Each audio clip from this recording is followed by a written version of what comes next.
The Ten Commandments. Where did we get to?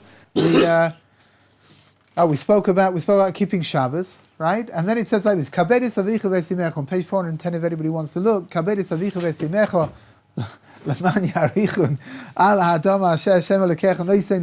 The fifth commandment is honoring your parents. Oh. Yeah, sorry about that one. I really am. But having chaffed for years and years being a child, but now that I'm a parent, of course, it's my favorite mitzvah.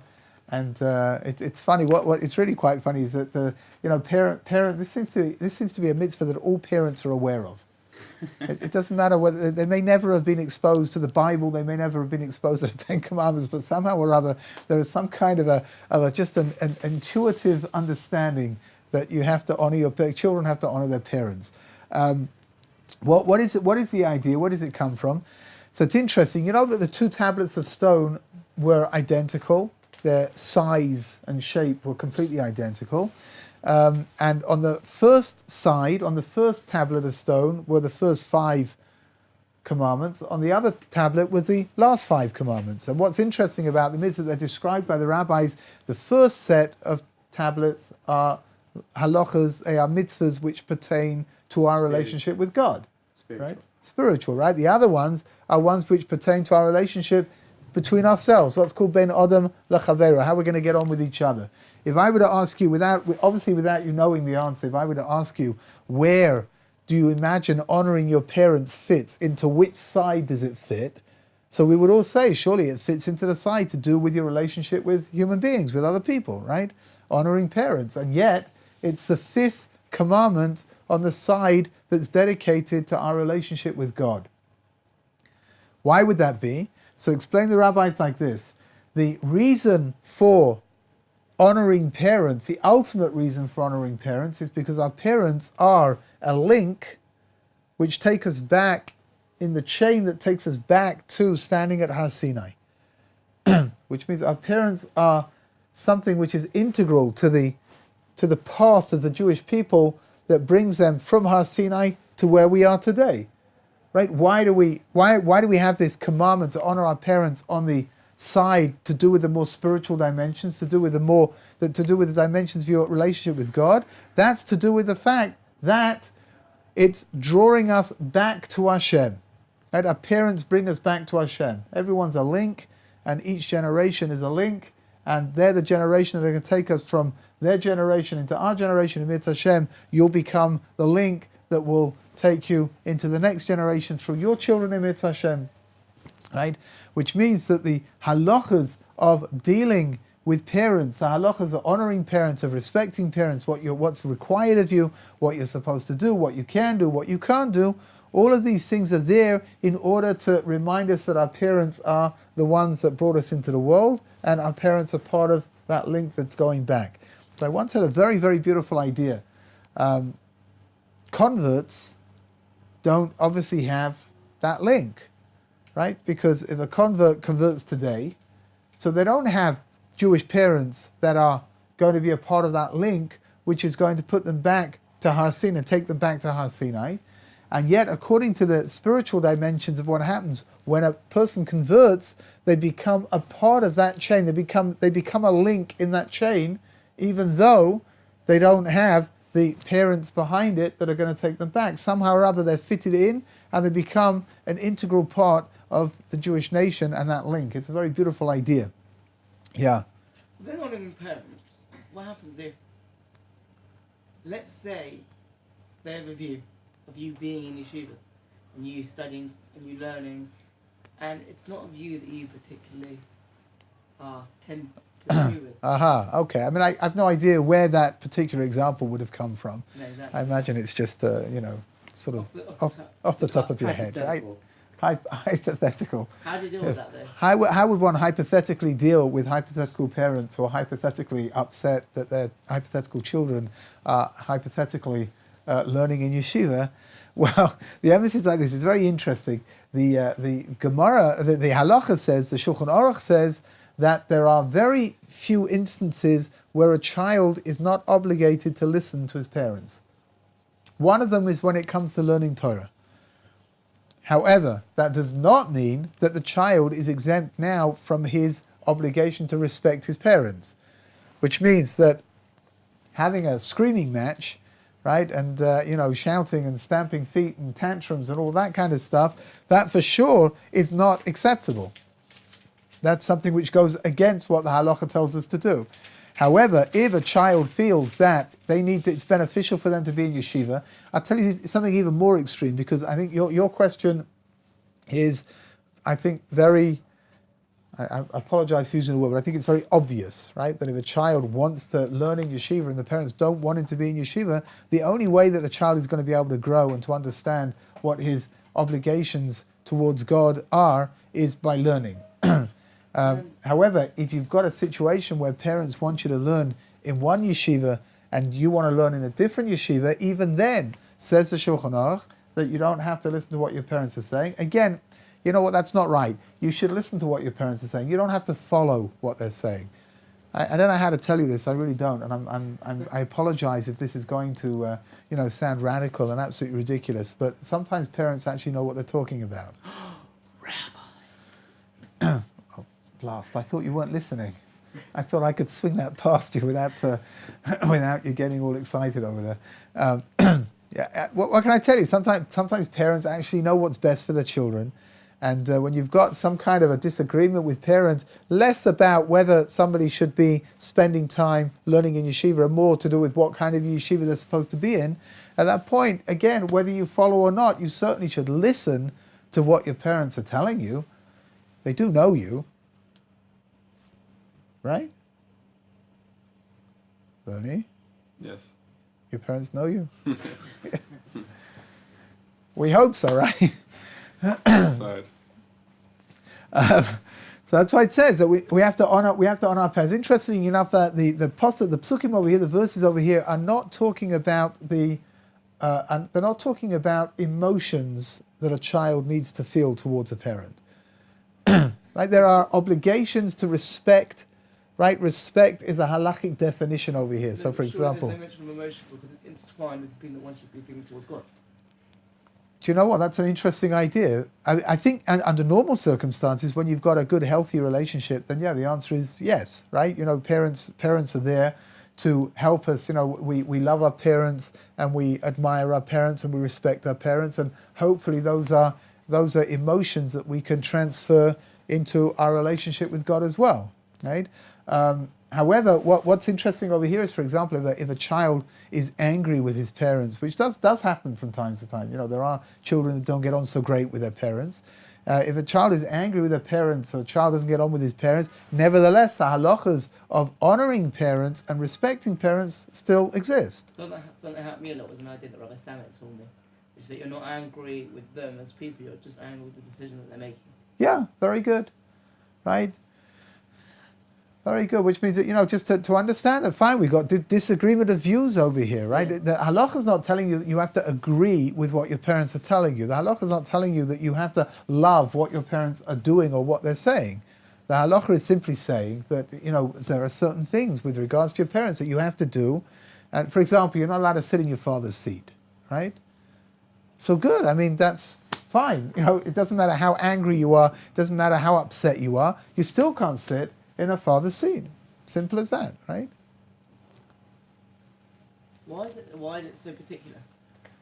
Why is what so particular? So particular, that rule that I'll tell you what the pshat is. I think it's like this, I really do. Judaism is a very, very exact religion. Very exact, right? The more you learn and the more you're exposed to it, the more you see that, right? It's inconceivable that the halacha will tell you that you have to honor your parents here, kabed es avicha v'esimecha, and then the halacha won't tell you how to do that.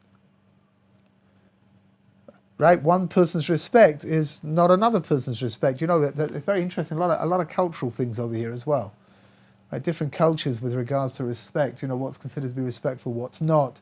The way that Western children speak to their parents is considered to be terribly disrespectful by people coming from Asia, for example.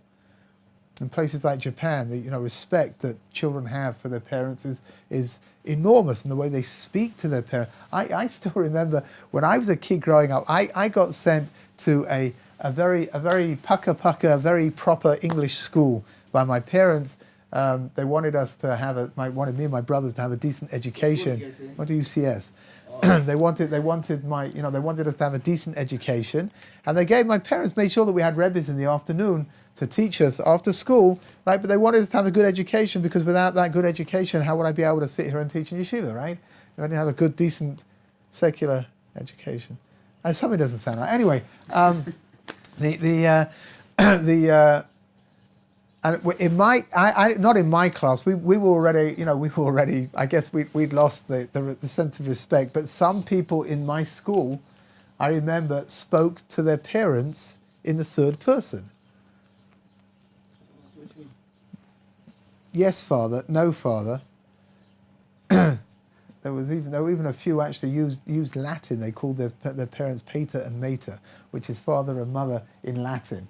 Right? Maybe that's because they thought their parents were like, old antiques or something. What do they call them in France? Papa, mama. It was a sense of respect. Now, I tell you, I don't know how to define this. I really don't. I'm not telling you what's right and what's wrong. In the older years in my school, where the way that children, their respect that they have for their parents, put a little bit of a distance between them as well. When you speak to your parents in the third person, it's kind of difficult to build up a warm, close relationship with them. I had a very warm, very close relationship with my parents, certainly with my father when I was growing up, with my father for sure, and later on with my mother as well. But I think that the closer and the warmer your relationship gets, so somehow or other certain barriers sort of break down. Then how do you battle that close relationship with independence? I don't know. It's a good question. I'm not sure. I mean, everybody has to deal with independence, in their own way, right? I was the baby in the family, so for me, of course, when I was a teenager, it used to drive me nuts that my parents treated me like I was a little kid. But believe me, when I got into my 20s and my 30s, for sure, it was great. It was like, you want to carry on treating me like a little kid. That's great, good, because I don't know how to describe it. I really don't. Independence. I mean, my parents were they were very clever with their educational techniques. When I look back, again, when I was growing up, teenagers are pretty vacuous beings, right? So I don't think that when I was a teenager, I don't think I appreciated this whatsoever, but they did give us a lot of independence inside of the family structure. Again, each kid needs their own direction and their own upbringing, I think. What do you want? So you're supposed to honor and respect your parents, right? Yes. But I think it goes both ways, right? No. I mean, like. Interestingly enough, there's no. No, I mean they're not allowed to physically abuse or abuse you in any way. Well, you maybe yes. It says like this. Interesting. You should know. It's very interesting. It really is. We have an obligation to honor our parents. Parents don't have an obligation to honor their children. It's interesting, right? I think that's one of the problems that teenagers run into. They imagine, you want me to honor you, so you honor me, and then you want me to respect you, so you respect me, and then I'll respect you. It doesn't. In halacha, it doesn't work like that. What it does in halacha, for example, right? Are you allowed to slap a child? So the halacha says that you should not slap a child who's over bar or bat mitzvah. Right? Why not? Not presumably for the reasons that you're thinking of, that it's a bad parental technique. But simply because if a child gets angry and loses his temper and slaps a parent back, if he bruises his parent, that's a very serious biblical transgression. Which means that the halacha teaches you that a parent shouldn't slap a child who's older, right, over bar and bat mitzvah, because that might spark off the wrong reaction. Not because it's a wrong thing to do. You speak to any parent, right? Not any, that's not true. Some parents are incredibly laid back. But you speak to most parents and they'll tell you that there are times when giving a little patch to a kid is perhaps the most effective way of dealing with a particular problem. No, you just embarrass them. Ah. Why didn't I think of that? I know. Most parents don't. The problem is, right, that nowadays if you give your kid a little pat, you'll end up in court, right, being sued by your child, which is pathetic. Anyway, but that, whatever. This is not a parenting technique class. I don't know how to do it. I leave that up to my wife. I really do. She's like, my wife's grandfather said that when they were growing up as kids, my wife's grandfather's father, he was a traveling salesman in Eastern Europe. Like lots of people did this, and he would go out. He would leave on Sunday, and come back on Friday. And he used to line up the kids on Friday and give them all a slap for whatever they'd done during the week. That was just the way they dealt with the educational dimension in those days. Whatever. Anyway, here, we if we honor our parents, so it says HaKadosh Baruch Hu that we will. It says the man yarichun yamecha la'adam asher Hashem elokech lo yisein loch, that will have long life. So there's a very famous story in the Gemara. The Gemara says that somebody saw a father sending his child up a tree in order to send away a mother bird, which is fulfilling two mitzvahs, which both carry the same reward, which is long life. And the child fell out of the tree and he died.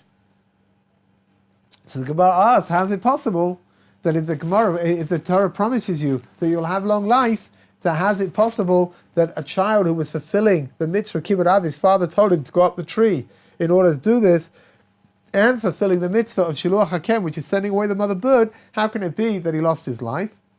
So the Gemara learns from all of this that arichat yamim, right, long life is something which is talking about in the spiritual realms and not in the physical realms, right? Which means that we've got an incredible opportunity over here to keep respecting our parents and honoring our parents. And interestingly enough, the mitzvah for honoring parents is something which is applicable after the parent has passed away as well.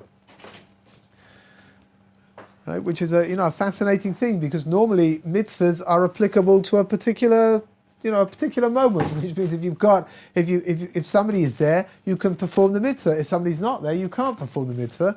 And yet, over here, all of a sudden, with kibbud av v'eim, with honoring parents, we've got the opportunity and the ability to carry on fulfilling the mitzvah of honoring parents even after they've passed away. That's one of the reasons it's given why the custom to recite Kaddish and to remain mourning for a parent lasts for a whole year, and not just for 30 days as it does for every other circumstance when somebody is in a state of mourning, is because the first 30 days is mourning the death. The next 11 months worth of mourning, that's being done to carry on honoring the parents even though they're no longer among the living. That takes care of the first tablet of stone. The second tablet of stone is a lot simpler to relate to because it's all the don'ts. Right? So there's a very fascinating idea. It says like this: the two tablets of stone were identical height, identical width, and the amount of space that the wording took up on each stone was the same as well. Right? So the space that the wording took up was the same. Now, if you take a look, you've got 1, 2, 3, 4, 5, 6, 7, 8, 9, 10, 11, 12, 13, 14, 15, 16, 17, 18, 19, 20, 21, 22, 23, 24, 25, 26. You've got 26 words that have to go onto the second tablet. And on the first tablet, again, if somebody wants to work it out, there's much more words. So says the Shtar Kodesh, one of the famous Ashkenazi Kabbalists from a couple hundred years ago, he says that it's clear that if the wording took up exactly the same amount of space on the stone, it's clear that the second tablets of stone, the words were written much bigger. The letters were much bigger than they were on the first tablet. Okay, we got some blank faces over here. Is this clear? Why? We'll get to the why in a minute. Is the concept clear? Yeah, the concept's clear. Concept's clear, Bernie? Why? Are you just saying yeah because No, you... You sure? Yeah. Look at me. Yeah, I got it. Okay. So says the Shlar Kodesh, why? He says because these mitzvahs over here, they need to be written bigger. It needs to be clear. Right? Right, we'll see in a minute. These are things that people, whatever. Let's have a look and see. What does it say? It starts off with Lo sirtzach, do not murder. Do not kill. One of the classic mistakes that people make is that they say that within the Ten Commandments it says that you should not kill, which is exactly what Rabbi Scroll has translated it over here, and it's a complete and absolute mistake. Isn't it also about murdering people? It's only. Hold on a second. Never mind embarrassment for the moment. But the word tirtzach, lirtzoach, means to murder. It does not mean to kill. It's a very important differentiation. What's the differentiation? You tell me. Sometimes by God, whenever we were in the desert, we were ordered to kill certain enemies. Good. Here. If it says that you're not allowed to kill, so can you go to war? If you absolutely have to. But you hear the problem. If the Torah says you're not allowed to kill... if the Torah says you're not allowed to kill... How can you go to war? Right? No, you can't go to war. If the Torah says you're not allowed to kill, how can a Beis Din put somebody to death? They can't, right? No. But that's not what it says. It says, Lo sirtzach, you're not allowed to murder, which is two different things. Right? So it's true that the Gemara learns out over there that there are different ways of murdering people. That you can murder somebody physically. You can also murder somebody emotionally by embarrassing them to the point where their face goes white. Right? I don't know if you know this, but with embarrassment, we've all blushed, right? When you get embarrassed, so you blush. Some people blush easier than others, but everybody blushes. However, the Gemara says that there's a state of embarrassment which goes beyond going red, and that's when all the blood drains out of your face and you go white from embarrassment. And that's considered to be like killing somebody. That's considered like being like murdering somebody. Right? So when it says Lo sirtzach, you're right. When it says Lo sirtzach, it's not just that you shouldn't physically murder somebody, but you've got to be careful also in the way that you relate to the person, that you shouldn't embarrass them in public. And then it says Lo sinaf, that you shouldn't commit adultery. Right? Again, the adultery, the Gemara talks about various different dimensions of what's called adultery, but it's pretty much what we understand as adultery. That's pretty much what it is. And then it says Lo signoiv, that you shouldn't steal.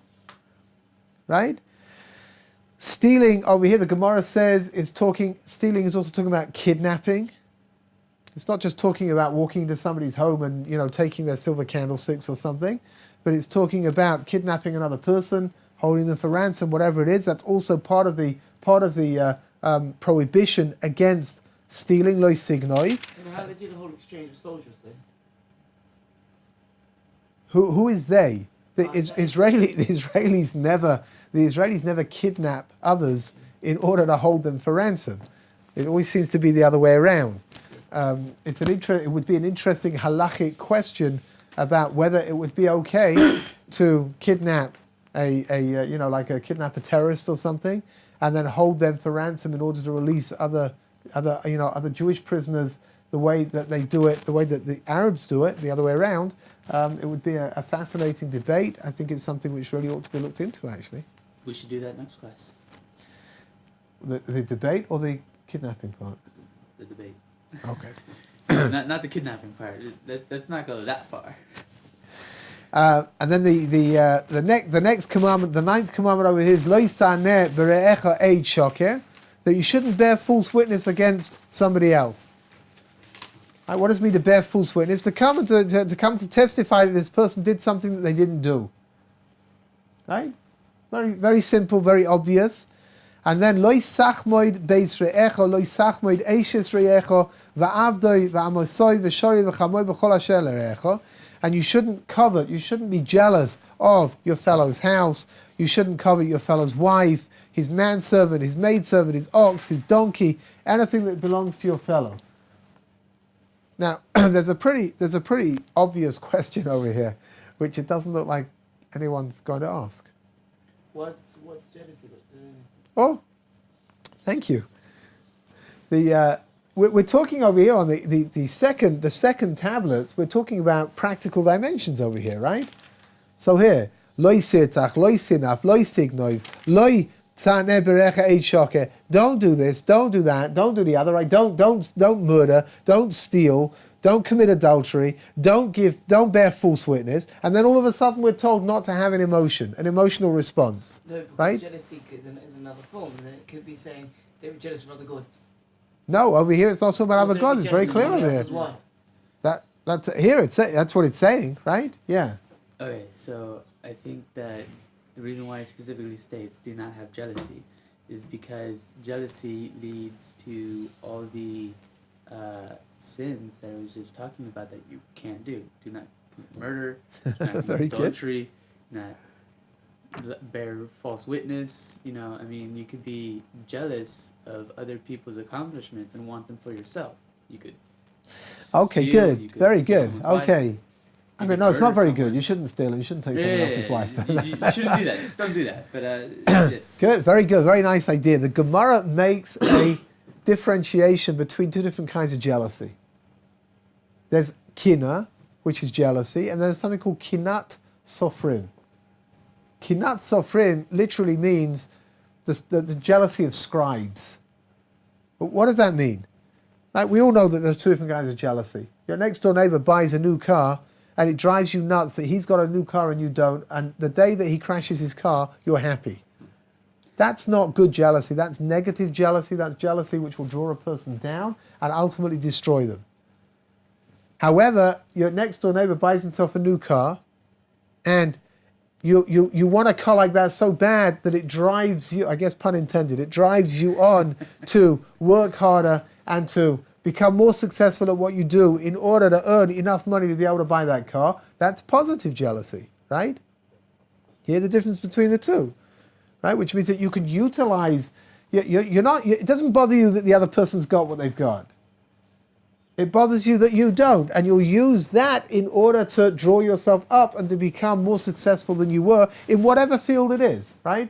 So why is it called kinat sofrim? Because in the world of, in the world of the Jewish world, in the Orthodox Jewish world, to be jealous of somebody who's bought himself a new car, that's there are more important things to be jealous about, right? To be jealous of somebody who's brought out a new sefer that's being lauded around the Jewish world, that's like, wow, when am I going to be able to reach that level that I can bring out a sefer like that, I can bring out a book like that, right? That's positive because it's going to drive a person on.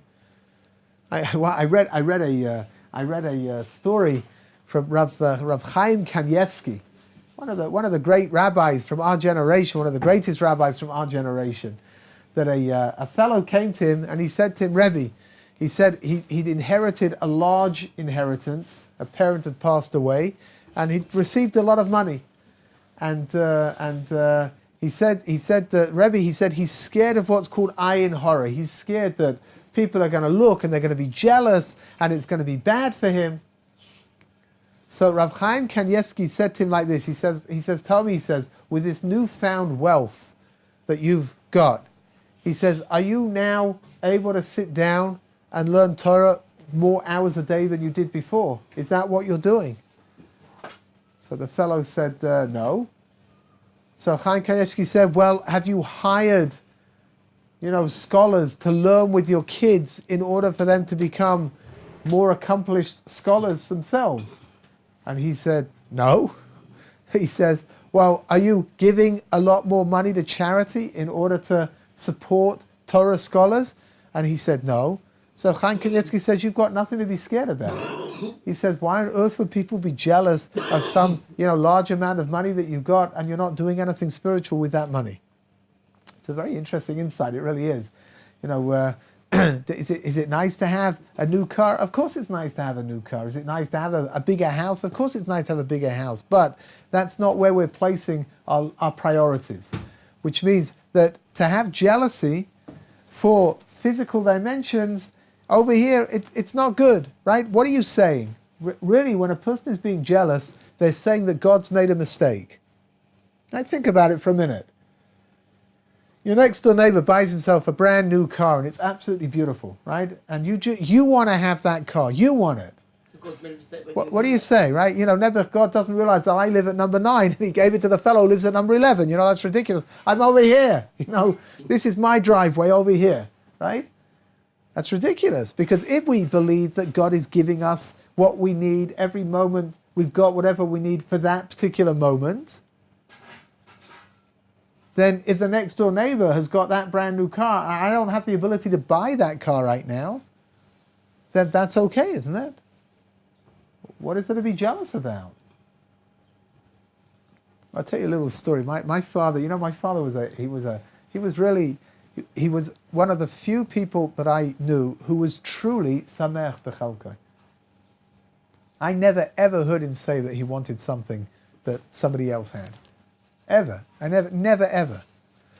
But there was one thing, I don't know, he was a relatively, he led a relatively simple lifestyle, but there was one thing that he always wanted, which was very out of character actually. He always had this desire for it's a car called a Bentley. It's a very smart, very expensive car. Something that was completely, I have no idea why my father wanted it. I really don't. And one day, our next door neighbor, lived right next door to us, he had a factory that sold spare parts, airplane parts, to Boeing, and he got bought out for a lot of money, like a real lot of money. And the first thing he did was that he went and he bought himself a Bentley, and this car is now sitting in their front drive. I remember this car until today. I'm talking about decades ago, but it was chocolate brown, and it was a work of art. It really was. And the first morning after he's got this car, this guy used to drive around a regular kind of a car. I don't know if you know anything about Bentleys, but Bentleys have got the most enormous engines inside of them, 6 litres or something. And he gets into his car and he wants to back out of the drive to go off to work, and he puts his foot down on the accelerator, on the gas, and the car goes whizzing down the drive, across the road, over the pavement, over the sidewalk, into the next door neighbour's hedge, right, on the other side of the road. And it was all the hedges where my parents lived, they were all holly bushes. Right? So they're all, and he drives his car forwards a little bit, gets out, and the whole of the back is scratched. He's had this car for a day. The whole of the back is scratched up. And my father was watching this, and he came. I said, my father was almost in tears. I'm telling you. The other guy was like, "Oh, it's okay, we'll get it taken care of." It's like my father was so upset. It was he? It was upset for him, his brand new car. What a shame for him that it should be like that. What can I tell you? My father never actually got his. He never got his wish. He never got his Bentley, but at least the next door neighbour had one. So that was, he could live vicariously through the next door neighbour, I guess. But the idea of Lo Yisachmoid, HaKadosh Baruch Hu's teaching us. How can Hashem tell us not to have an emotion? Because the emotion of jealousy is something which is so incredibly negative, and it's something which is so incredibly illogical. If we believe that God runs the world, and we believe that God has given us whatever we need in order for us to be able to exist right now, then the fact that the next door neighbour's got a bigger house than me, or that he's got a more beautiful wife than me, like it says over here, right? All of these things, or he's got more servants than I've got, or he's got more livestock than I've got. What difference does it make to me? So fine, maybe he's got an easier life than I've got, but that's what HaKadosh Baruch Hu wants him to have, and whatever I've got, that's what HaKadosh Baruch Hu wants me to have. And if that's the case, then where is there room for jealousy over here? Good. Okay, we're going to stop over here. Commit to Hashem. Thank you. Yeah.